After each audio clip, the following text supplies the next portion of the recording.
So what I did to get started here is I mounted it between centers.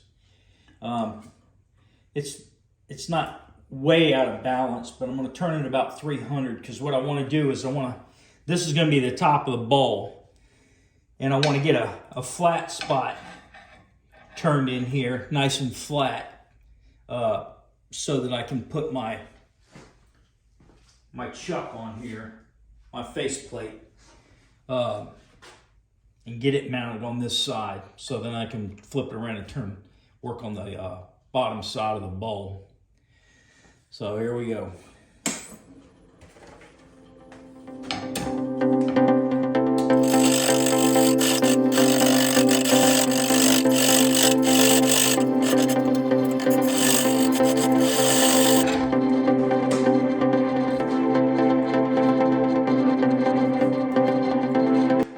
On that side.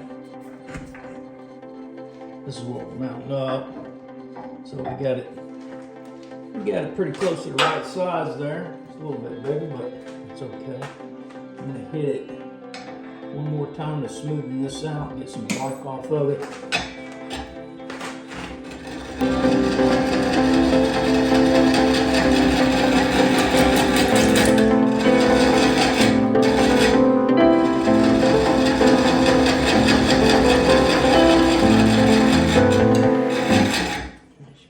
I'll sand that middle out or chip it out, and we'll go from there. Okay, we got it all mounted up on our faceplate. That's the first time I've actually turned it between centers to get that part flat and then put it on there. That worked out really well. I liked it. So we are ready now to start rounding this thing off, and then we'll work on getting our shape.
See what we got down here. That looks pretty bad.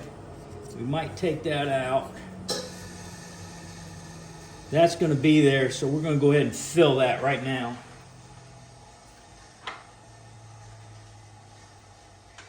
And then we'll start smoothing this out and get us some shape to it.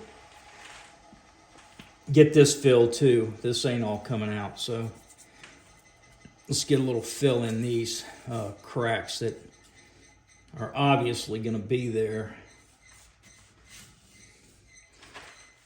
All right, I had a change of heart here. I decided that instead of filling these, I was going to go ahead and work on the shape of the bowl and see how many cracks we can get rid of, and then we'll fill them after we get closer to the shape. And then we'll do some final finishing cuts on it. I was going to do a mortise. I've decided to do a tenon instead because of the shape of the bowl and because of the cracks in the wood. I don't want to push anything apart. So let's see what we end up with for a shape.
seen a lot of guys talk bad about Bradford Pear, but man, I sure do like it.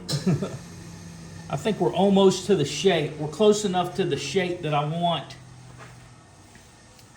to go ahead and fill this daggum crack. You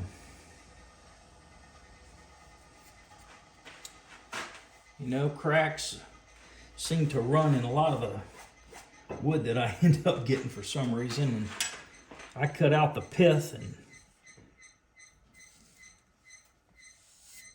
feel like I dry pretty slow, but it is what it is, and I'm learning to work around it all. So let's get these filled. After I do, I'll get you back and we'll put some finishing cuts on this and get it ready to sand.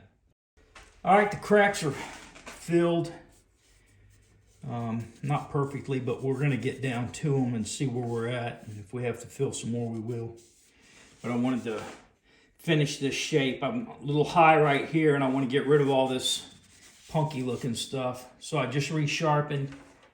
So here we go.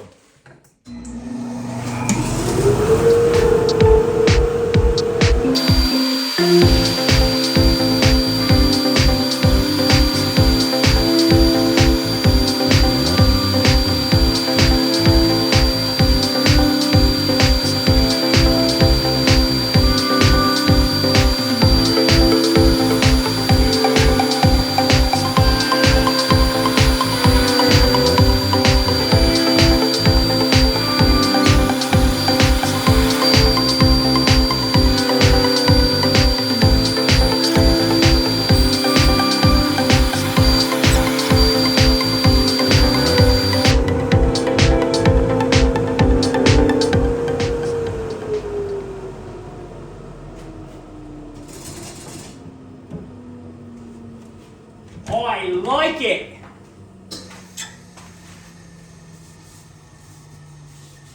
Some sanding to do. I'll go ahead and do that off camera. Nobody likes to watch somebody sit there and sand. But I'm going to start out with real lightly with them 80. Work all the way up to 600. See what it looks like then. All right, we're sanded through 400. I'm gonna put some sanding sealer on here and see what it looks like, and we'll go from there. I did say sanding sealer, but actually I just used 2-pound cut shellac, and that's what I'm going to be using right now.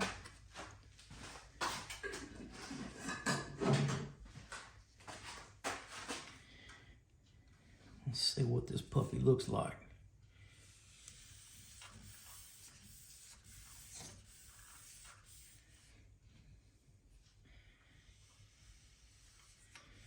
I think it looks pretty dang good.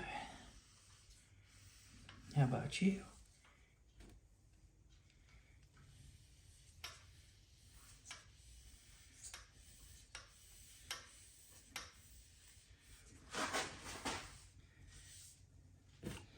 Now the ends that are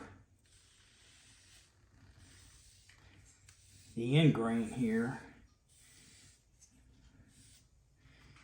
just sucks this finish up fast.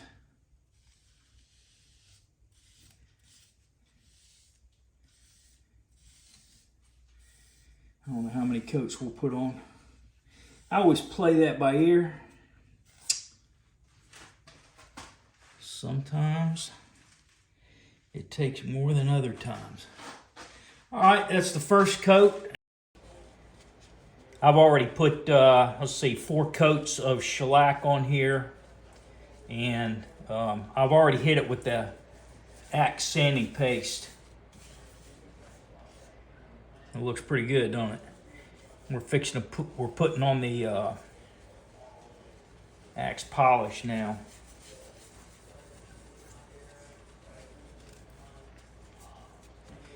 You've seen this a few times, I'm sure, but you just gotta watch it come to life, that's all.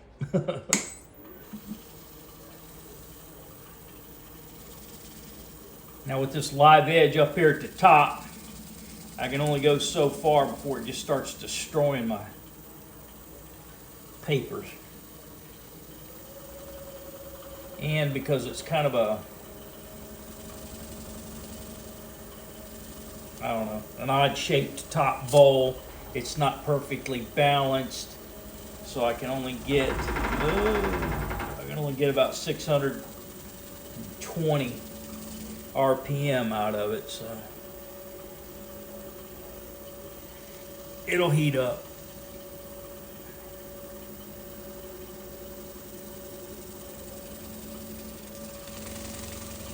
And there it is, tearing up that paper, which is okay. Alright, let's see what we got. How's that? Pretty. All right, so we're gonna get this thing flipped around and start working on hollowing it out. All right, so we have it turned around in the lathe. Turning it about 550, 560. And here we go.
Got that crack running on the inside right here.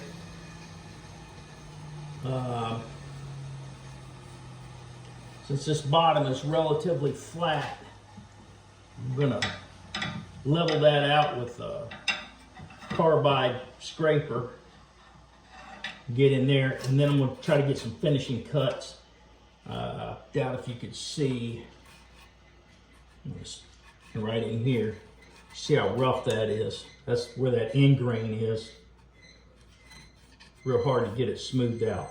That's where we're at. Take a little break here and sharpen things up, and be ready to go here again in a minute.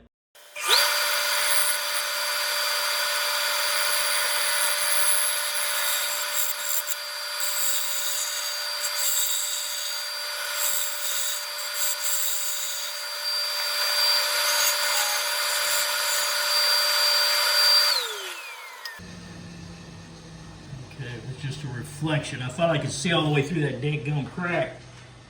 I can't. But what I can do is see that it's pretty deep and I need to fill it. So I'm gonna go do that. The crack is filled. It's actually the next day. Looking at what we got here, we got another crack right here that it doesn't go all the way through, so I may be able to turn it down till it's gone. We'll see. I'm going to take a scraper now and try to smooth all this out. We're getting close to being at the finishing point here. I need to take that bottom down and in towards the center, but I want to get these sides smoothened out before I take whatever support I'm getting out of from the bottom. I can tell it's already moving a little bit when it's turning. But anyway, here we go.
Okay, after further review, I do have some cracks down here, and I got another one right over here.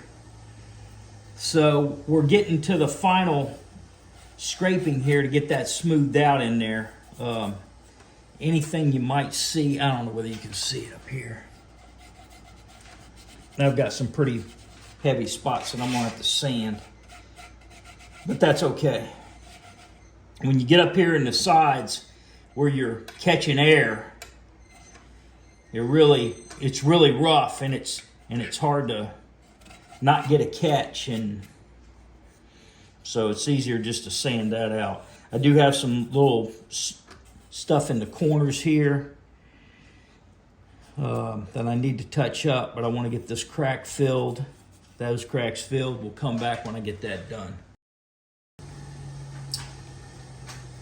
All right, so I've got those cracks filled, and I went ahead while I was waiting on that glue to dry and sanded some of those gouges out of the sides up here that I had. So we're looking good. I'm gonna put the scraper on this. Something that I do is when I'm sanding, I try to keep some of the sawdust, so when I'm filling cracks, then I'll label it. This is Bradford Pear. So on the next project or later in this one, if I have to fill something, I've got some fine sawdust to put down in there. So here we go.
ready to sand.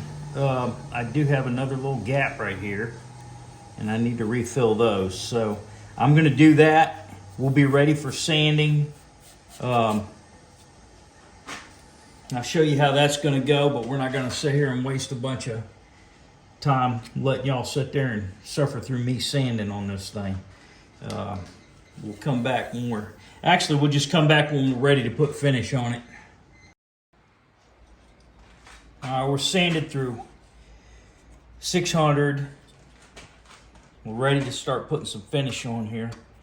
Grain in it looks really good. You probably won't be able to see it real well until I get some finish on it.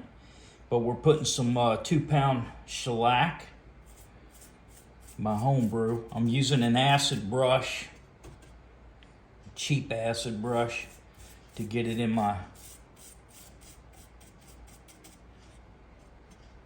bark.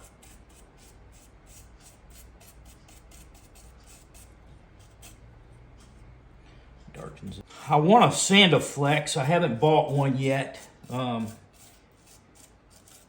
Phil Anderson, one of the guys on the YouTube that does this, he's into live edge as well. Look him up. He uses a Sandaflex on all his bark to get it smoothed out a little bit. Doesn't take it off. It just takes it down and makes it smoother. I actually took my sander as I was doing it and carefully took off some of the sharp edges and stuff on it.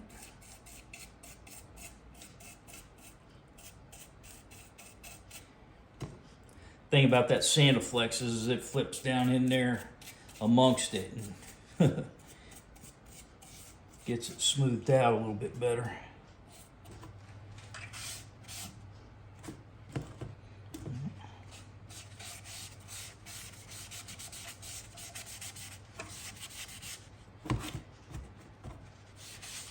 Probably put,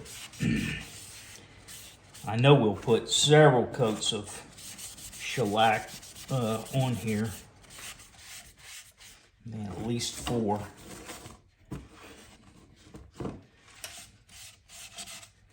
Before we're all finished. And then we'll polish it up with Axe sanding paste and polish. Alright, let's soak that in pretty quick, so it won't be long and we'll be ready to put another coat or 2 on there. As I get to my last coat, or ready to put the Axe sanding paste, we'll come back and do the inside. Just put the last coat of shellac on this one. We'll hit it with some Axe polish after, or Axe sanding paste and polish after it dries.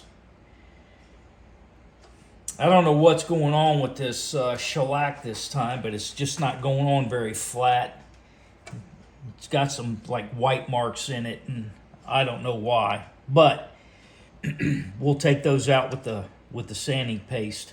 They're not that bad that they won't come out. So when we get that ready to go, we'll start this back up for you. And then that won't take long, and then we'll get it turned off. I just wanted to tell you real quick about this piece of wood. This Bradford Pear came from a friend of mine's mom's house that got hit when Ida came to Louisiana, Hurricane Ida, and it knocked down several Bradford pears in her yard. And he told me if I wanted them, come get them. So I went down and cut a pickup truck load of them and brought them back and cut them up. So that's where this came from, and this bowl here is going to her as a thank you for the wood. So we'll be back. I've taken a few days of a break away from this bowl. Finished up my hunting season out at the hunting camp this past weekend. No luck. Tried to forget about this bowl. So much has happened off camera with this bowl that there was no way I was going to put all that on there and make this thing an hour long. After I thought I had the bottom of the bowl finished and went to polish it with the axe, I had to use my drill to do that. And was bearing down on it pretty good, trying to build up enough heat to set the wax, the axe polish that I'm putting back in there. That somehow it looked like it almost melted the finish, melted the shellac and made it turn up on the edges. So I tried to sand it. I ended up sanding the whole bottom out, wiping it all down with alcohol, and nothing. I mean, I tried to put more finish on it, and it just looked like there was places that wouldn't take it finish, and I kept putting layer after layer, and it just wouldn't build up, and it wouldn't do anything. So I resanded it, put many more layers on it, and I finally got it to where it was taking the finish in 99% of it.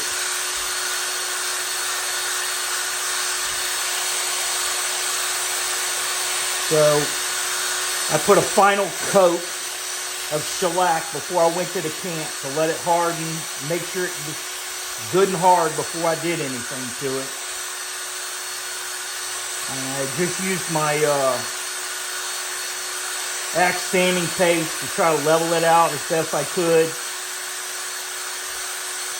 And we just finished with the axe polish. So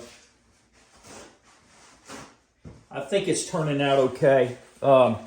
It's not the bottom that I thought it would be. I mean, the turning was probably one of the best bottoms in a bowl I had done. I mean, there was no ridges in it or anything. No waves, no gouges. It was so smooth. It was so nice. And for some reason that I still don't have the answer to, that shellac didn't do what it was supposed to do. So there it is. It is finished. Our Hurricane Ida bowl from hell. Signed, number 93, Hurricane Ida, 29 August 2001. It's Bradford Pear. Overall, I think the bowl looks pretty dang good. I like live edge bowls. Let me know what you think in the comments. Oh, I had it way high, didn't I? There you go. Let me know what you think in the comments. There's some really pretty grain in this bowl.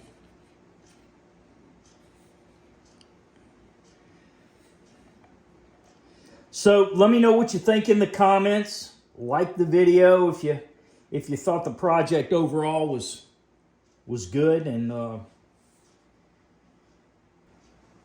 if you haven't subscribed, hit that subscribe button. Like I say, we're still learning on all this stuff. Hey, I'm still pretty new at this. We'll try some different finishes. Get away from shellac for a while. I want to go back and do some walnut oils and some lemon oils and stuff like that. So anyway, like I say, hit that subscribe button, hit that like button for me. Y'all keep coming back to Wood and Bone here in the man cave. Thank you so much for watching my videos, and we'll see you next time.